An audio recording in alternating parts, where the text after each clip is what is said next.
Defense News. It's proudly sponsored by Navy Federal Credit Union.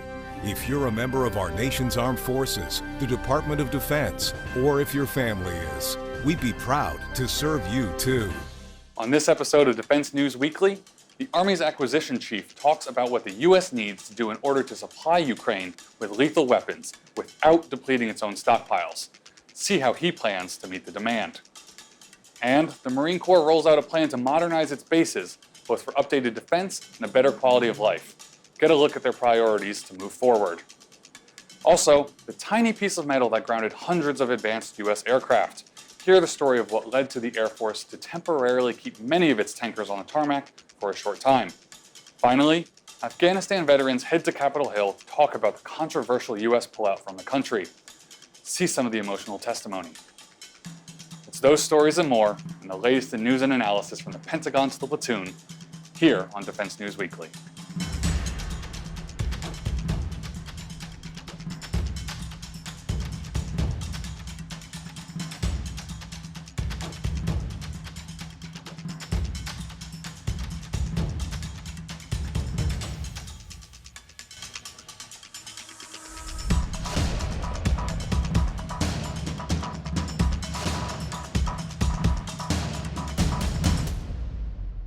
Welcome back to Defense News Weekly. I'm Colin Demarest. The U.S. has been sending millions of rounds of ammunition and other weapons to Ukraine as it fights to fend off the Russian invasion. But with donations outpacing production, how does the military plan to keep its strategic reserve for its own defense? Defense News ground warfare reporter Jen Judson talked to the Army Chief of Acquisition in a recent webcast on how he plans to meet the demand and maintain readiness. Mr. Bush, if you could just begin by highlighting the Army's role in supporting the effort in Ukraine generally. How has the Army contributed, and what has the Army accomplished so far in terms of getting equipment, weapons, parts, munition to Ukraine? How much has come straight from U.S. stockpiles so far? So, in dollar value terms, that comes from the authority provided by Congress called presidential drawdown. That's taking our equipment we have in stock and providing it to Ukraine with a funding payback. Comes later. Approximately $13 billion worth has been provided. That's across many, many things. That's everything from bullets all the way up to, Stryker vehicles, Bradley vehicles, a lot of munitions. So it's a wide range of things.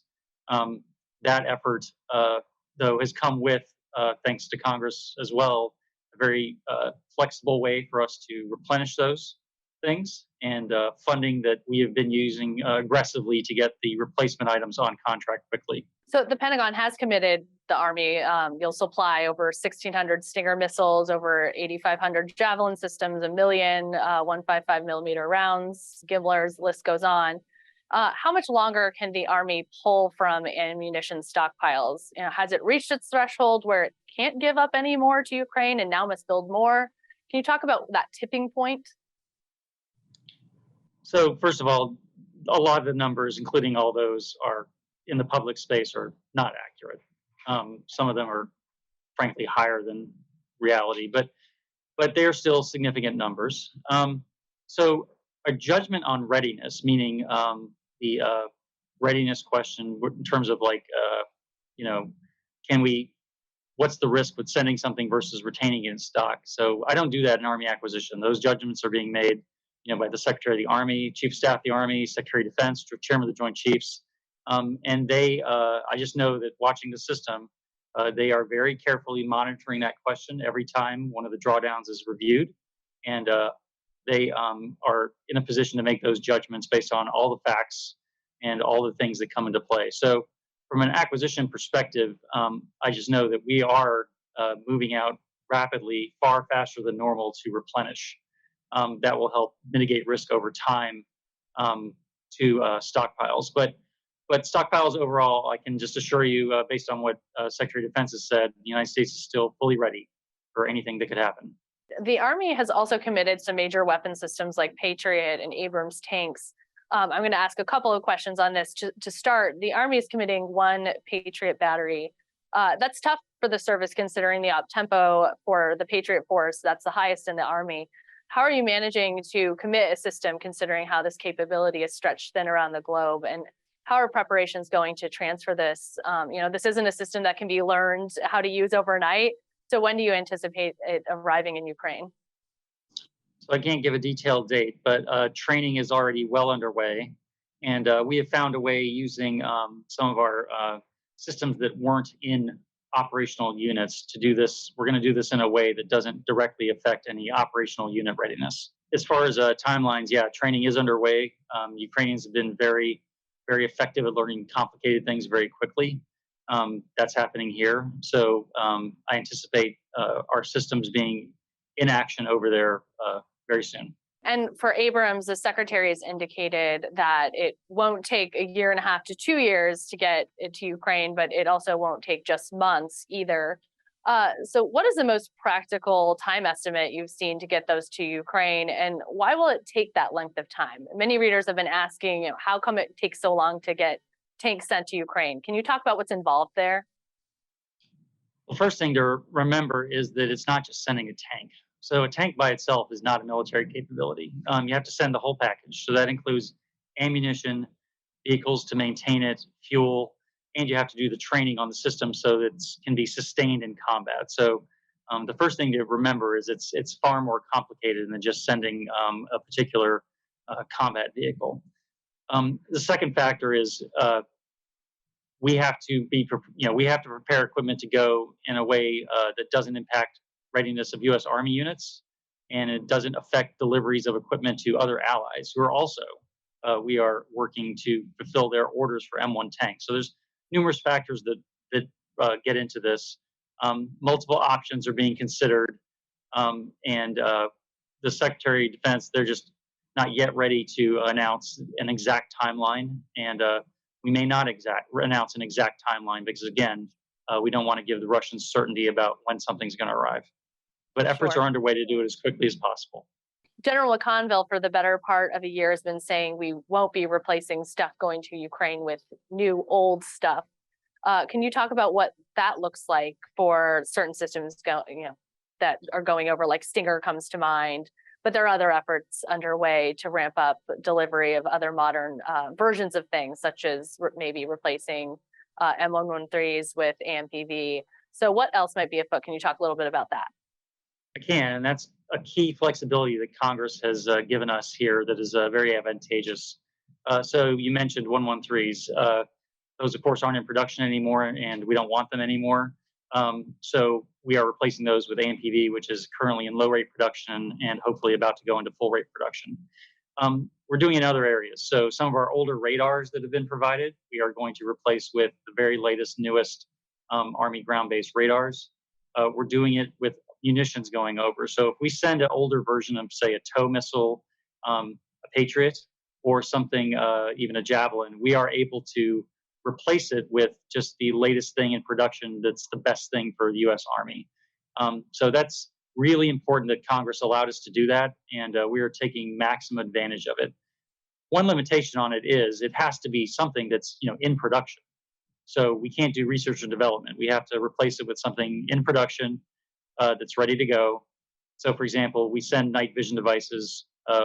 We can also replace with other night vision devices currently in active production, like ENVG-B. So I think that's really overall really a good news story that we're allowed to replace with the very latest thing we can. Now, I know, you're talking about replacing things with the very latest that's, ready to go in production. Is this accelerating any modernization efforts? For instance, there is a plan, the Army has a plan to replace Stinger ultimately with something new. Can you talk a little bit about any plans to ramp up any particular programs because of what we are using in Ukraine? In addition to So it's sure. So Ukraine dynamics certainly affects conversations about timelines for starting new programs. In the case of Stinger, we found some ways to buy time in the near term, including, for example, refurbishing older Stinger missiles. We'll get at least 1,200 good new Stingers out of that effort and save a lot of money doing it. That buys us time to make sure Stinger stocks are healthy enough to give us time to get the new program underway. So we do have a path to a Stinger replacement program. We're going to work with Congress in FY24 about potential options for starting it in that year. But Okay. it's a clear requirement, and the Army is going to move out on that. A lot of attention recently has been on 155 millimeter artillery. The Army's been doing quite a bit to ramp up production. If you can highlight those efforts, that would be great. And additionally, elaborate on the timeline for ramping things up. How many munitions are you hoping to build in a certain time frame? It'd be great to get a little bit more clarity on those goals. Sure. So thanks to generous congressional funding we got everything we asked for funding the capacity increase. So what is the capacity increase in the case of 155? In large parts means additional machinery, additional production lines that we're going to staff. We're going to add entirely new machine tools, for example, to several existing facilities. So that's going on right now. So that's close to $1 billion just for 155 ramp up, and that's uncontracted underway. As far as the timeline, we've set pretty aggressive goals, but I already see us starting to overperform on those goals. So just last month we got up to 20,000 metal parts produced. That's the shell body itself, and we're going to match that with continued increases over this year. So we're already on our ramp to approximately, the Secretary said in a recent event, around 70,000 a month in early part of FY25, and we are already on a steady drumbeat path to get there. It does take time. So getting the machine tools, getting them working, and getting them verified to produce at the quality levels we expect, which are very high, because these are munitions not just for Ukraine. These are things that our soldiers will potentially use. So we have very high standards, but we're not gonna compromise on those standards, and we are gonna go faster than I think the current projections, which are on purpose a bit conservative. We're doing everything we can to overperform and do that ramp up faster. When we come back, the Marine Corps updates its plan for modernizing installations and the story of a tiny part that grounded hundreds of advanced aircraft. Stay tuned.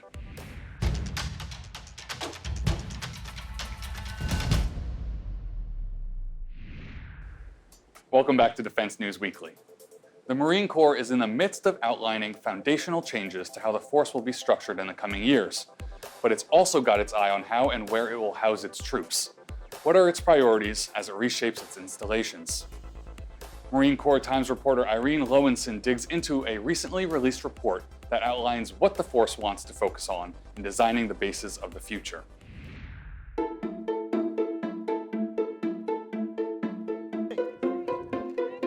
A lot of news around the Marine Corps recently has centered on its long-term reorganization plan, known as Force Design 2030. But unit structures and equipment aren't the only things getting overhauled in coming years. Also on the list, installations. Recently, the Marine Corps put out another sweeping strategy report on its future, called Installations and Logistics 2030. Most of it's about how to modernize logistics, supplying and sustaining Marines, especially in contested zones. But it also talks about modernizing bases, from getting better barracks to protecting base infrastructure against climate change. A top priority, making bases more resilient. Not just to attacks from adversaries, though certainly that, but the Marine Corps also wants to make its bases better at bouncing back from cyber attacks and extreme weather events. One solution the Corps is exploring is 3D printing to replace base infrastructure that gets damaged, whether by a drone strike or a hurricane. But the service is also looking into preventing that damage in the first place. To prevent attacks, for instance, it wants to invest in anti-drone defenses.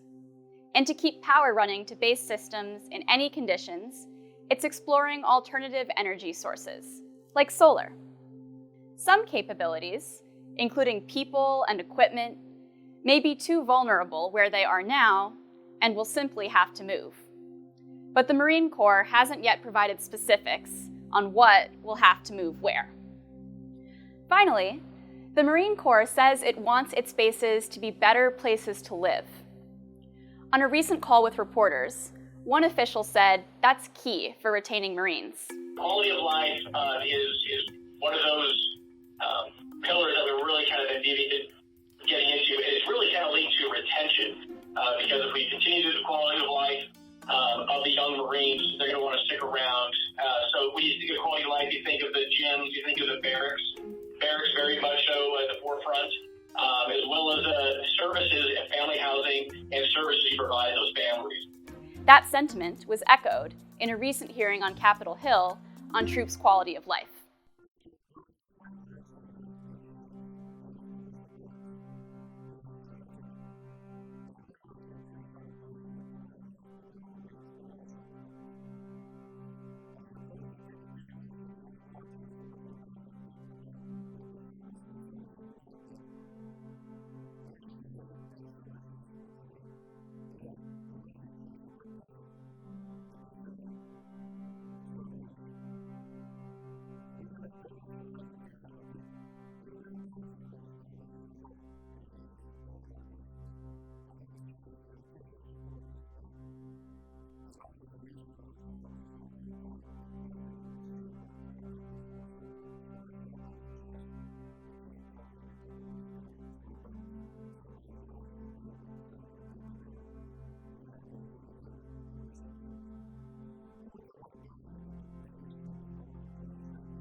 The installations and logistics report doesn't provide many specifics on how exactly the Marine Corps plans to improve quality of life on base.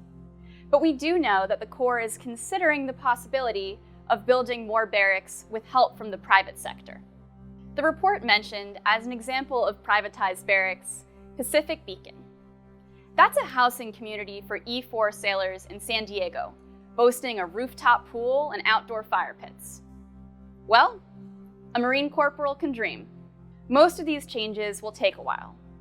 But for now, we have a general sense of what's ahead for the places where Marines and their families work and live. For Marine Corps Times, I'm Irene Lowenson. Thanks, Irene. Next up, the Air Force recently saw a major grounding of hundreds of its tankers and recon jets. The reason? Substandard production of a tiny but critical part that can cause catastrophic problems if it fails. Air Force Times reporter Rachel Cohen has been following the story. Here's her for the report.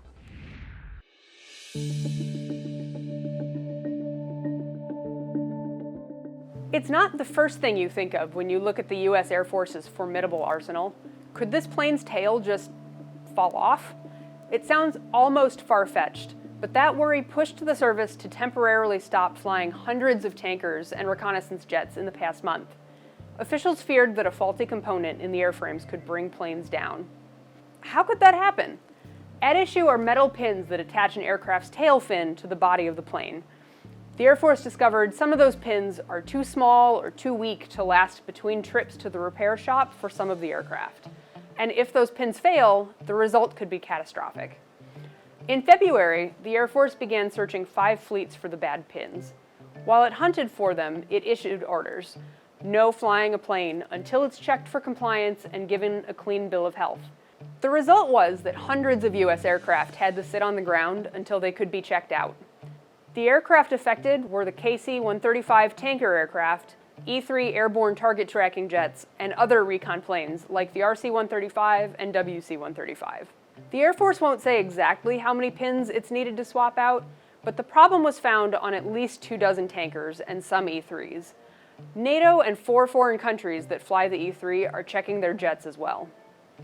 The situation has caused a major flight interruption for around 400 aircraft. Most planes have been cleared to fly again, but we don't know how long it could take to fix the jets that need it. This appears to be a manufacturing issue. What's still unclear is how the Air Force is working with the supplier or whether there will be any consequences. The greater implication here is that it's not just enemy activity that can threaten U.S. aircraft. The supply chain is a huge part of aircraft safety, and though it's often not a visible issue, it really rears its head when it breaks down like this. For Air Force Times, I'm Rachel Cohen.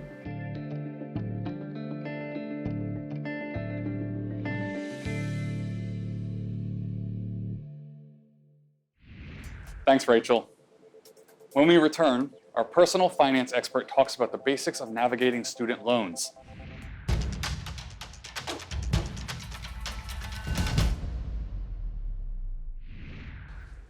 Welcome back. On this edition of Money Minute, Navy Federal Credit Union personal finance expert Jeanette Mack walks through the ins and outs of student loans and how to successfully navigate them. So you're college bound. That means having a little more independence and for most students, needing a lot more money. Almost half of kids 18 to 24 are enrolled or enrolling in college this year, and a whopping 98% of families in the U.S. say they'll need financial aid to pay for it. So you're not alone.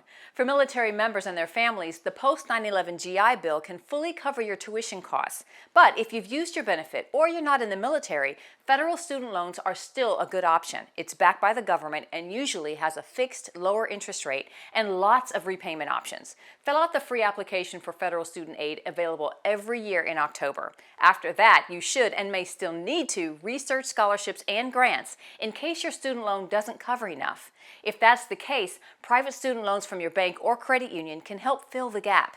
If you have little or no credit, try applying with a credit-worthy cosigner to help you get a lower interest rate. Covering college costs looks different for everyone, so explore your options. Create a solid repayment plan, even while you're still in school. It's never too late to bring down that loan balance. Now head to college with your passion for learning and your plan for financial success. Thanks, Jeanette. We'll see you next week. To get more coverage of military and defense topics, align your sites at Army, Navy, Air Force, and Marine Corps Times.com, as well as DefenseNews.com. And check out my home base on the internet, C4ISRnet.com. And to be the most in-the-know coastie in the boat, sign up for our early bird brief for stories delivered to your inbox each weekday. It's also in audio. Check out the podcast version, out now. And the social media is where you get your headlines. Follow us on YouTube, Facebook, Instagram, and Twitter. When we come back, comments from veterans on the U.S. withdrawal from Afghanistan. Hear emotional Capitol Hill testimony from troops who were there in the final days of the war.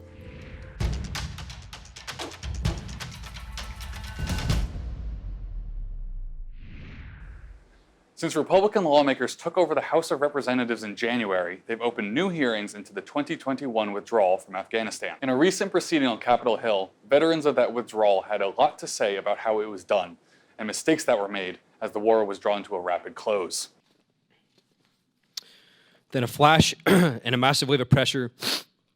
I'm thrown 12 feet onto the ground, but instantly knew what had happened. I opened my eyes to Marines dead or unconscious lying around me.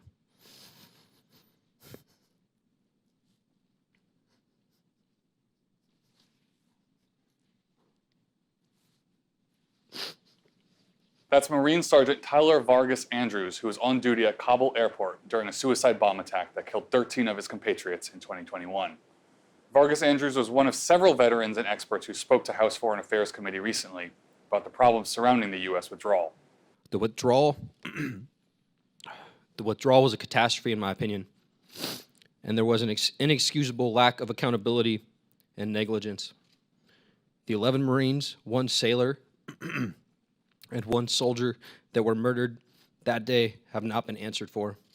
The committee is looking to dig into mistakes made around the final days of the war and saw searing testimony from several veterans. This war is not over for millions of people in Afghanistan and the U.S. Thoughts of those 2 weeks have plagued my mind since coming home. I see the faces of all the people we could not save, all those that we left behind. I wonder if our Afghan allies fled to safety or they were killed by the Taliban. America is building a nasty reputation for multi-generational systemic abandonment of our allies that we leave as smoldering human wreckage from the Montagnards of Vietnam to the Kurds in Syria. Our veterans know something else that this committee might do well to consider. We might be done with Afghanistan, but it's not done with us. If we don't set politics aside and pursue accountability and lessons learned to address this grievous moral injury on our military community and right the wrongs that have been inflicted on our most at-risk Afghan allies, this colossal foreign policy failure will follow us home and ultimately draw us right back into the graveyard of empires where it all started. Lawmakers also had choice words to describe the U.S. exit, which took place about 8 months into the Biden administration.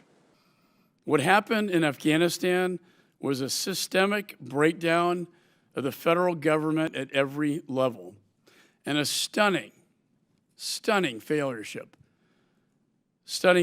of leadership by the Biden administration. The full House Foreign Affairs Committee hearing is available on YouTube. That's all we have time for this week. Please visit us on militarytimes.com and defensenews.com for more coverage. Thanks for joining us, and we'll see you next time.